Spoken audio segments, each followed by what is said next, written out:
आप सभी का स्वागत है।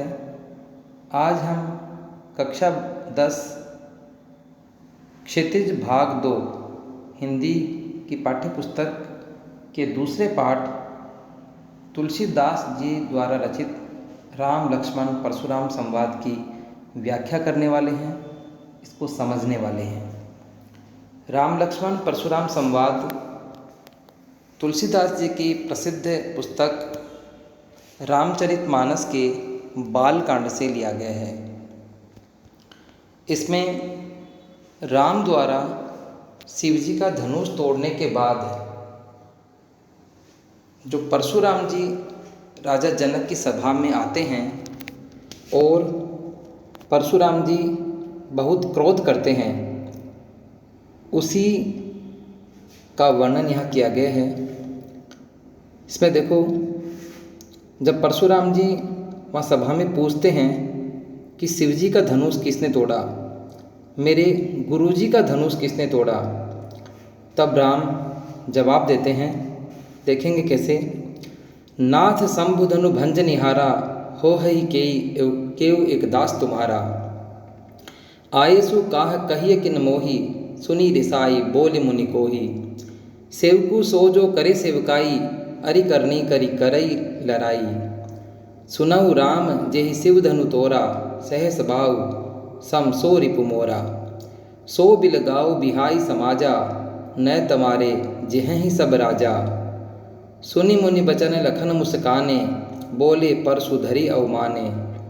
बहु धनुई तोरी लरिकाई, कबहु न असी रीस किन्हीं गोसाई। यही धनु पर ममता के हेतु, सुनी रिसाई कह भृगुकुल केतु।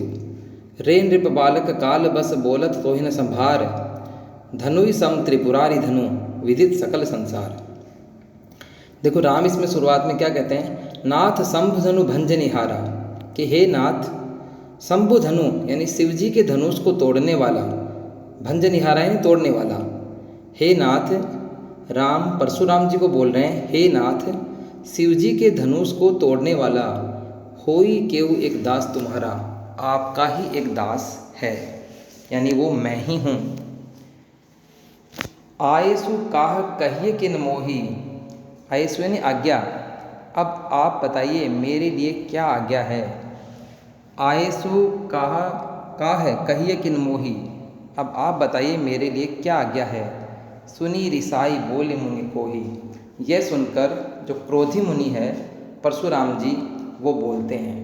क्या बोलते हैं, देखिए परशुराम जी। सेवकु सो जो करे सेवकाई, कि सेवक तो वह होता है जो सेवा करे। सेवकु सो जो करे सेवकाई, अरि करनी करी करई लड़ाई। और आपने तो अरि यानी दुश्मन के जैसा काम किया है और लड़ाई करने वाला काम किया है। अरि करनी करी करी लड़ाई। सुनहु राम जय शिव धनु तोरा, कि हे राम सुनिए, जिसने भी शिव जी के धनुष को तोड़ा है। सुनहु राम जय शिव धनु तोरा, हे राम जिसने भी शिव जी के धनुष को तोड़ा है। सहस बाऊ समसो रिपु मोरा। सहस बाऊ जो राजा है, जिसका सहस्त्र बाहु नाम था, सहस बाऊ या सहस्त्र बाहु, उस राजा के समान मेरा दुश्मन है। रिपु यानी दुश्मन। सहस बाऊ समसो रिपु मोरा, कि सहस बाऊ के समान मेरा दुश्मन है। जिसने भी शिव जी के धनुष को तोड़ा है वह सहस बाहु या सहस्त्र बाहु राजा के समान मेरा दुश्मन है। सहस बाहु जो या सहस्त्र बाहु जो राजा था, उसका परशुराम जी ने वध कर दिया था। सो बिलगाऊ बिहाई समाजा, उसे इस पूरी सभा से, इस मतलब ये सभा जो लोग बैठे हैं समाज, इससे अलग हो जाना चाहिए। बिलगाऊ यानी अलग हो जाना चाहिए। सो बिलगाऊ बिहाई समाजा, न तमारे जहीं सब राजा, नहीं तो सब राजा मारे जाएंगे। यानी जितने भी बैठे हैं मैं सबको मार दूंगा यदि वो अलग नहीं हुआ तो। यानी उसने अपना दोष नहीं स्वीकार किया तो मैं सब राजाओं को मार दूंगा। सुनी मुनि बचन लखन मुस्कान। अब यहाँ देखो, परशुराम जी के जो वचन थे ना, वो अभिमान पूर्वक वचन थे कि मैं सब राजाओं को मार दूंगा, मतलब अपने आप को इतना शक्तिशाली समझ रहे थे। तो लक्ष्मण उस बात पर मुस्कुराने लग जाते हैं। सुनी मुनि बचन लखन मुस्काने, मुनि के वचन सुनकर लक्ष्मण मुस्कुराने लग जाते हैं। बोले परशु धरि अवमाने, और वो परशुराम जी की अवमानना करने के लिए बोलते हैं। अवमानना यानी उनकी बात न मानते हुए बोलते हैं क्या बोलते हैं, यह बहु धनुई तोरी लरिकाई, कि हमने बचपन में, लरिकाई नहीं बचपन, हमने बचपन में बहुत सारे धनुष तोड़े हैं। कबहु न असी रीस की नी गोसाई, कि हे गोस्वामी जी यानी परशुराम जी, आपने तब तो कभी इतना गुस्सा नहीं किया है। यानी हमने बचपन में न जाने कितने सारे धनुष तोड़े, तब तो आपने कभी भी इतना क्रोध नहीं किया है। यही धनु पर ममता के ही हेतु, इस धनुष पर ही आपकी इतनी ममता कैसे है। यही धनु पर ममता के ही हेतु, इस धनुष पर ही आपकी इतनी ममता कैसे है। सुनी रिसाई कह भृगुकुल केतु, यह सुनकर भृगुकुल केतु यानी भृगु वंश की ध्वजा यानी परशुराम जी के पिता का नाम था भृगु ऋषि के बेटे थे वो, इसलिए यहाँ उनके लिए कहा गया भृगुकुल केतु, भृगु वंश की ध्वजा। कौन, परशुराम जी। यह सुनकर रिसायनी गुस्से में हो जाते हैं और क्या बोलते हैं, गुस्से में होकर, क्रोध में होकर क्या बोलते हैं, रे नृप बालक काल बस बोलत तोहि न संभार, कि हे राजा के बेटे यानी राजकुमार, हे राजकुमार तुम काल के बस में हो और बोलते हुए अपने आप को संभाल नहीं रहे हो। यानी हे राजकुमार तुम काल के वश में हो और बोलते हुए अपने आप को संभाल नहीं रहे हो। रे नृप बालक काल बस बोलत तोहि न संभार, धनुष सम त्रिपुरारी धनु विदित सकल संसार, कि ये धनुष ऐसा वैसा धनुष नहीं है, ये त्रिपुरारी धनु यानी शिव जी का धनुष है। त्रिपुर धन अरि यानी त्रिपुर राक्षस के दुश्मन कौन, भगवान शिव, और उनका धनुष है यानी शिव जी का धनुष है। विदित सकल संसार, और ये बात पूरा संसार जानता है कि धनुष ऐसा नहीं है। देखो इसमें शुरू के जो पद हैं वो चौपाई हैं और बाद का जो एक पद है वो दोहा है। तो चौपाई और दोहा इन दो छंदों का इसमें प्रयोग किया गया है। आगे पढ़ेंगे इसमें।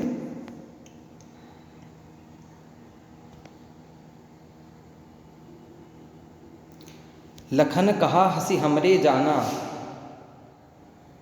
लखन कहा हंसी हमरे जाना, सुनहु देव सब धनुष समाना, का छति लाभ जून धनु तोरे, देखा राम नयन के भोरे, छुअत टूट रघुपति न दोसु, मुनि बिनु काज करिय कतरोसु, बोले चिते परसु की ओरा, रे सठ सोने सुनिहि सुभाव न मोरा, बालकु बोली बधो नहीं तोई, केवल मुनि जड़ जा नहीं मोही, बाल ब्रह्मचारी अति कोही, विश्व विदित क्षत्रिय कुलद्रोही, भुजबल भूमि भूप बिनु कीनी, विपुल बार महिदेव न दीनी, सहस बाहु भुज छेद निहारा, परसु बिलोकी महीप कुमारा, मात पितहि जनि सोच बस, करसी महिष किशोर, गर्भन के अर्भक दलन, परसु मोर अति घोर।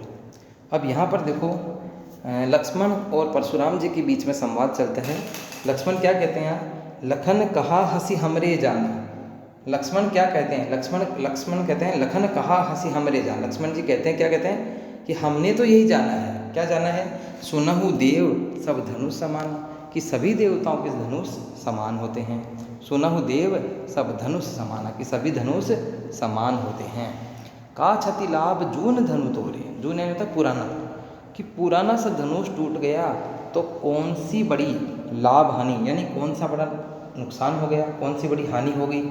एक पुराना सा धनुष था, जून यानी पुराना, है ना, कि पुराना सा धनुष था वो टूट गया तो कौन सा बड़ा नुकसान हो गया। का छति लाभ जून धनु तोरे, देखा राम नयन के भोरे, कि राम ने तो इसे आँखों के भ्रम में ही देखा था। राम ने तो इसे इस धनुष को आँखों के भ्रम में ही देखा था। छुअत टूट रघुपति न दोषु, और ये धनुष छूते ही टूट गया। छुअत टूट रघुपति न दोषु, छूते ही टूट गया, इसमें राम का कोई दोष नहीं है। रघुपति ने राम, छुअत टूट रघुपति ही न दोषु, मुनि बिनु काज करिय कतरोसु, कि हे मुनि आप तो बिना मतलब ही गुस्सा कर रहे हैं। मुनि बिनु काज करिय कतरोसु, आप तो बिना कारण के ही, बिना काम के ही आप क्रोध कर रहे हैं। बोले चिते परसु की ओरा, अब परशुराम जी क्या करते हैं, बोलते हैं और अपने फरसे की ओर देखते हैं। परशुराम जी बोलते हैं और कैसे बोलते हैं, अपने फरसे की तरफ, परसु यानी फरसे की तरफ देखते हुए बोलते हैं, यानी अपने हथियार की तरफ देखते हुए बोलते हैं। रे सट सुने हो न स्वभाव मोरा, कि हे सट, सट है नीच, लक्ष्मण को कहते हैं कि हे नीच तुमने मेरा स्वभाव नहीं जाना है, यानी तुम मेरे स्वभाव से परिचित नहीं हो, इसलिए तुम इतनी बातें कर रहे हो। बालकु बोली बधो नहीं तोई, मैं तुम्हें बालक समझकर तुम्हारा वध नहीं कर रहा हूँ। बालकु बोली बधो नहीं तोही, कि मैं बालक समझकर तुम्हारा वध नहीं कर रहा हूँ।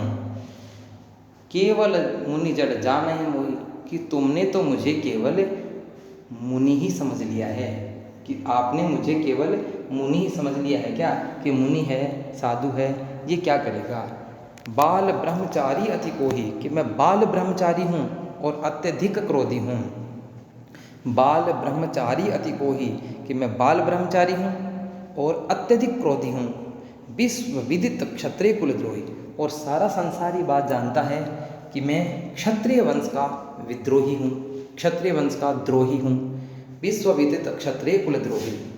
भुजबल भूमि भूप विनुकीनी, कि मैंने अपनी भुजाओं के बल पर इस धरती को राजाओं से, भूप यानी राजा, राजाओं से हीन कर दिया है। भुजबल भूमि भूप विनुकीनी, विपुल बार महिदेवन दीन, महिदेव यानी ब्राह्मण, और अनेक बार इसको ब्राह्मणों को दे दिया है। परशुराम जी ब्राह्मण थे, अनेक बार मैंने इसे वो ब्राह्मणों को दे दिया है। सहस भाव बुझ छेद निहारा, परसु बिलो की महिप कुमार, कि मैंने सहस बाहु नामक जो राजा है ना, उसको भी मार दिया है। छेद निहारन मारने वाला, मतलब मेरा फरसा इतना घोर है कि उसने सहस बाहु नामक राजा को भी मार दिया। सहस बाहु बुझ छेद निहारा, परसु बिलो की महिप कुमारा, और हे महिप कुमार यानी राजा के कुमार, राजकुमार, तुम मेरे फरसे की तरफ देखो कि मेरा फरसा कितना घोर है। मात पिता ही जनी सोच बस, करसी महिष किशोर, गर्भन के अर्भक दलन, परसु मोर अति घोर। यहाँ परशुराम जी कहते हैं तुम्हें अपने माता पिता के बारे में सोचना चाहिए कि अभी मैं तुम्हारा वध कर दूंगा तो तुम्हारे माता पिता की क्या स्थिति हो जाएगी, इसलिए तुम्हें अपने माता पिता के बारे में सोचना चाहिए। मात पिता ही जनी सोच बस, करसी महिष किशोर, कि हे राजकुमार तुम्हें अपने माता पिता के बारे में सोचना चाहिए। गर्भन के अर्भक दलन, गर्भ यानी गर्भ में ही, अर्भक यानी शिशुओं, शिशुओं का वध करने वाला, गर्भ में ही यानी माताओं के गर्भ में ही शिशुओं का वध करने वाला। गर्भन के अर्भक दलन, परसु मोर अति घोर, कि मेरा ये जो फरसा है वो अत्यधिक घोर है, अत्यधिक घोर है, इसलिए इसने गर्भ में ही शिशुओं का वध किया है। आगे देखते हैं इसमें।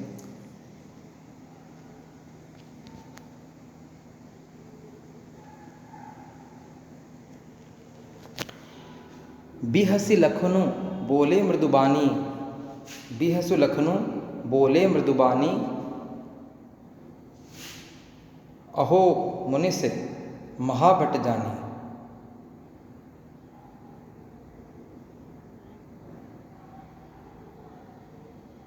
देखो, बिहसी लखनु बोले मृदुबानी, ये सुनकर लक्ष्मण जो है वो मृदुबानी में बोलते हैं।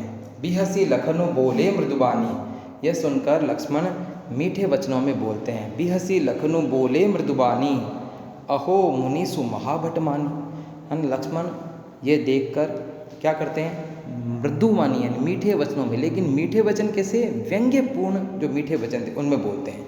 बिहसु लखनु बोले मृदुबानी, अहो मुनीसु महाभट मानी, कि हे मुनि आप तो महान योद्धा हो।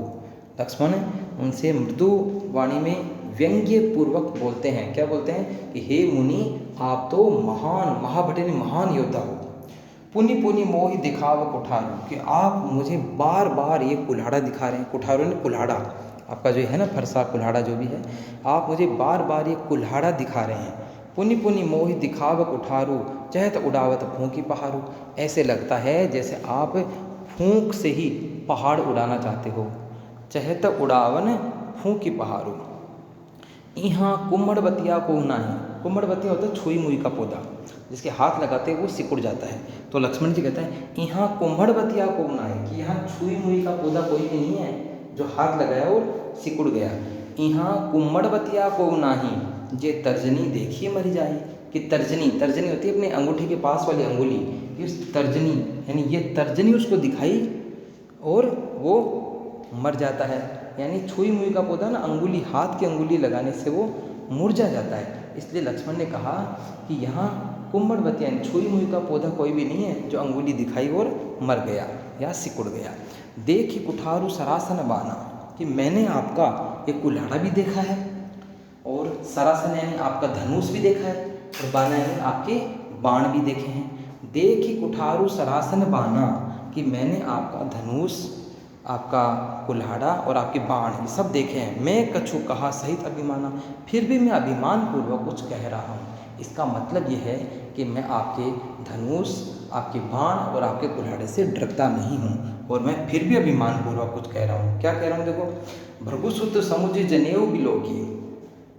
अब इसी समय परशुराम जी क्या करते हैं, अपनी जनेऊ को देखते हैं और कुछ समझते हैं। जनेऊ को देखते हैं, भृगुसुत यानी परशुराम जी अपनी जनेऊ को देखते हैं। जो कछु कहूँ सहो रिस रोकी, है ना। और वो लक्ष्मण जी उनको बोलते हैं कि आपको जो कुछ भी कहना है ना, वो आप कहिए और अपने गुस्से को रोक कर अपने आप को सहन मत करो। जो कछु कहूँ सहो रिस रोकी, कि आप अपने इस क्रोध को रोक कर जो कुछ भी आपको कहना वो कहिए। जो कछु कहूँ सहो रिस रोकी। सूर महिषुर हरिजन अरुगाई, लक्ष्मण जी यहाँ बोल रहे हैं सूर महिषुर हरिजन अरुगाई। सूर यानी देवता, महिषुर यानी ब्राह्मण, हरिजन यानी भगवान के भक्त, और अरुगाई और गाय। यानी कौन कौन चार चीज़ें बताइए, एक तो देवता, ब्राह्मण, भक्त और गाय।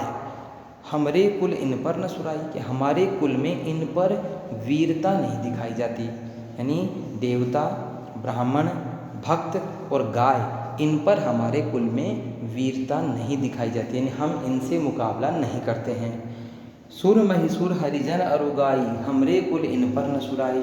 बधे पापु अपकीर्ति हारे, इसका कारण भी उन्होंने बताया कि यदि हम इनका वध कर देते हैं तो हमें पाप लगता है।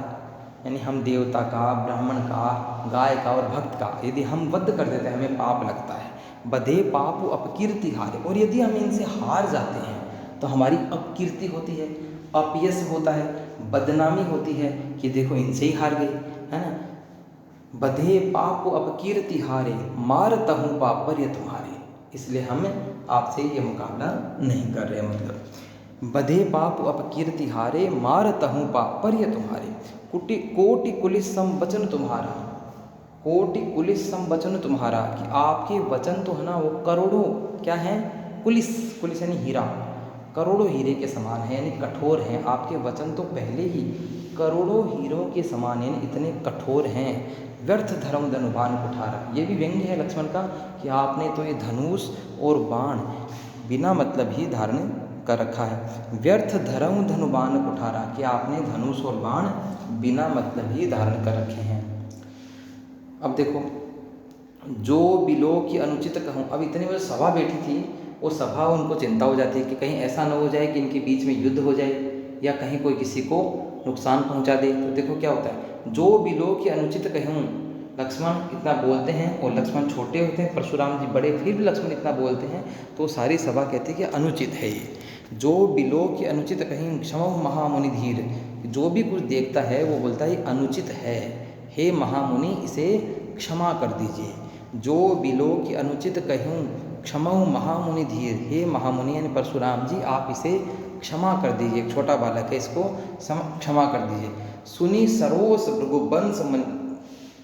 भृगुवंश मणि बोले गिरा गंभीर, और इसमें जो परशुराम जी होते हैं, जो भृगुवंश की मणि यानी परशुराम जी, वो गुस्से के साथ, सरोस क्रोध के साथ अपने गंभीर वचनों में बोलते हैं। इस प्रकार से ये राम लक्ष्मण परशुराम संवाद है, ये समाप्त होता है। इसके बाद आगे की कहानी बालकांड में निरंतर चलती रहती है। और इसमें थोड़ा सा ध्यान रखने की बात है कि रामचरितमानस के बालकांड से ली गई है, और ये चौपाई और दोहा इन दो छंदों में ये लिखा गया है। तो आज के लिए इतना ही, धन्यवाद।